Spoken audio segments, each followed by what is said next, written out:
اللهم صل على سيدنا محمد رسول الله والحمد لله رب العالمين. waaw man la Habib Mbengue ba Serigne Babacar Sy li may wax rek waxuma ko ngir dara dama ko wax te yàlla ak yonent bi moo tax ndax la ma gis la luñ ma wan la luñ ma wax la ma bëgg rek sarax yi nga xam ni maa ngi wax pour nu génn ko man naa taal sama ñaari loxo yi ci kattan yàlla ak yonent bi lu ma gis la man la Habib Mbengue bu Serigne Babacar Sy may wax ñebbe yi ma wax muy sarax lu war ko génne borom kër gu nekk na ko génne ni ñetti kilo ñebbe bu weex tàll man Habib Mbengue bu Serigne Babacar Sy te ku ma xam ne ni duma waxantu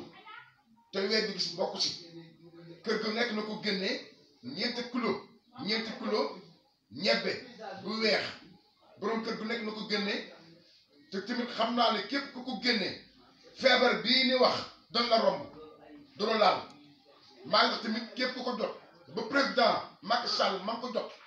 na nga fexe ba président Macky Sall jot ko mu moom xam na li may wax fan laa ko waxee ci yàlla ak yonent bi ak sama wasila Serigne Babacar Sy ak sama wasila sama bay si Abdou Al Amin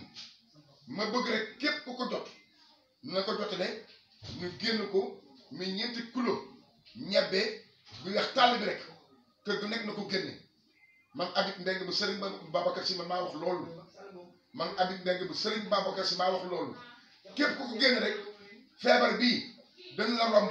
ndax feebar bu nekk am na fi feebar bi rek yàlla moo ko fi indi te man xam naa ne feebar bi incha allah man Habib Mbengue bu Serigne Babacar Sy ni feebar bi dina dem yoon borom kër gu nekk rek la ko génne muy ñeenti kilo ñebbe bi weex tàll bi képp ku ko jot na ko partagé ngeen génn ko képp ku ko génne rek ci kattani yàlla ak yonent bi ak Serigne Babacar Sy feebar bi jël la romb ku bëgg a xam rek fu moo ko teg sama numéro téléphone man Habib Mbengue bu Serigne Babacar Sy 77 la 534 92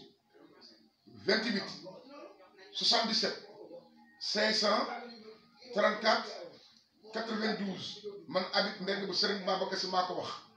na ngeen ko partagé ñëpp rek ñëpp génn ko képp ko génn tamit feebar dina la romb